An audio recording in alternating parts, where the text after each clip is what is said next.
আমি বিধানসভা নির্বাচন কভার করতে বাংলায় আছি আর রাজ্য জুড়ে ঘুরছি, কিন্তু আমি এমন সব জায়গাতেও যাওয়ার চেষ্টা করছি যেগুলোর সঙ্গে এক বিরাট ইতিহাস জড়িয়ে আছে। আজ আমি সেরকমই একটা জায়গায় আছি, বিখ্যাত বাঙালি ঔপন্যাসিক শরৎচন্দ্র চট্টোপাধ্যায়ের পৈতৃক বাড়িতে। এখন মিস্টার চট্টোপাধ্যায় তার জীবনের প্রায় 12 বছর এখানে এই জায়গাটায় কাটিয়েছেন, এবং আমাদের বেশিরভাগের কাছে এই জায়গাটা সেই মানুষটির জন্য একটি তীর্থক্ষেত্র যিনি দেবদাসের হৃদয়ভঙ্গ লিখেছেন। কিন্তু এখানে দাঁড়িয়ে আপনি বুঝতে পারবেন যে তিনি শুধু প্রেমের উপন্যাসের লেখক ছিলেন না, তিনি তার সময়ের সবচেয়ে রাজনৈতিক ঔপন্যাসিক ছিলেন। তিনি হাওড়া জেলা কংগ্রেসের সভাপতি ছিলেন।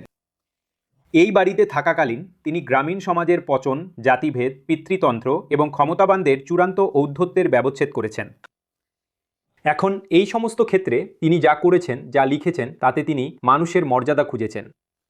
তিনি লিখেছেন কিভাবে গ্রামের রাজনীতি প্রায়শই অহং এবং সামাজিক বয়কটের এক রক্তাক্ত খেলায় পরিণত হতো। আমি কথা বলতে বলতে ভিতরে যাব এবং তিনি যেখানে থাকতেন তার কিছু জায়গা আপনাদের দেখানোর চেষ্টা করব। তিনি আরও দেখেছেন কিভাবে সাধারণ মানুষ জমিদারের উদাসীনতা এবং পুরোহিতের কঠোরতার মধ্যে আটকা পড়ত। তিনি শুধু গল্প বলছিলেন না, তিনি বাংলার আত্মা সম্পর্কে একটি সতর্কবার্তা দিচ্ছিলেন।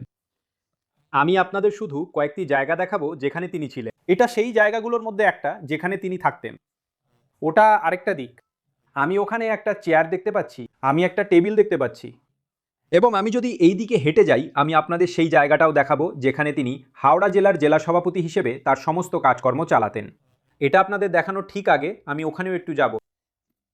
তো আমি একটু এইদিকে আসি এবং এটাই সেই জায়গা।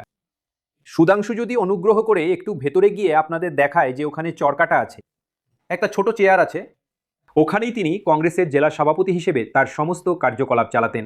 এখন আমি কেন রাজনীতির কথা বলছি? আমি রাজনীতির কথা বলছি কারণ আমরা, যেমনটা আমি বললাম, বাংলার বিধানসভা নির্বাচন কভার করছি। এবং আমরা যখন বাংলার বিধানসভা নির্বাচন কভার করছি তখন যেটা হচ্ছে তা হলো প্রচুর খিটিমিটি চলছে। টিএমসি এবং বিজেপি উভয়ের মধ্যে প্রচুর রাজনীতি, বাগবিতণ্ডা ইত্যাদি ইত্যাদি চলছে। এই সব কিছুর মধ্যে যেটা হয়তো হারিয়ে যাচ্ছে সেটা হলো সাধারণ মানুষের সমস্যা। এখন আমি গোটা বাংলা ঘুরেছি, আমি সবচেয়ে দরিদ্র জায়গাগুলিতে গেছি। আমি দেখেছি যে এমন মানুষ আছেন যাদের অনেক উন্নয়নের প্রয়োজন, যাদের প্রয়োজন সরকারি প্রকল্পগুলি বাস্তবে মাটিতে নেমে কাজ করুক, এবং সেটা হচ্ছে না। এখন যদি চট্টোপাধ্যায় বেঁচে থাকতেন তাহলে তিনি হয়তো তার কাজের দৃষ্টি ওই সব কিছুর দিকে ঘুরিয়ে দিতেন, কারণ তিনি সত্যিই বিশ্বাস করতেন যে সাধারণ মানুষের ক্ষমতায়ন প্রয়োজন। এখন এই মুহূর্তে সেটা হতে দেখা যাচ্ছে না, এবং এটা এমন একটা বিষয় যা আশা করা যায় যে নির্বাচনের দিকে আমরা যত এগোবো এটা আরও বেশি করে চর্চায় আসবে। সাধারণ মানুষের সমস্যাগুলো, যে সমস্যাগুলো সত্যিই গুরুত্বপূর্ণ। আর যেমনটা আমরা বলেছি, আমরা ডিকোডারে সেই গল্পগুলো করার চেষ্টা করে আসছি।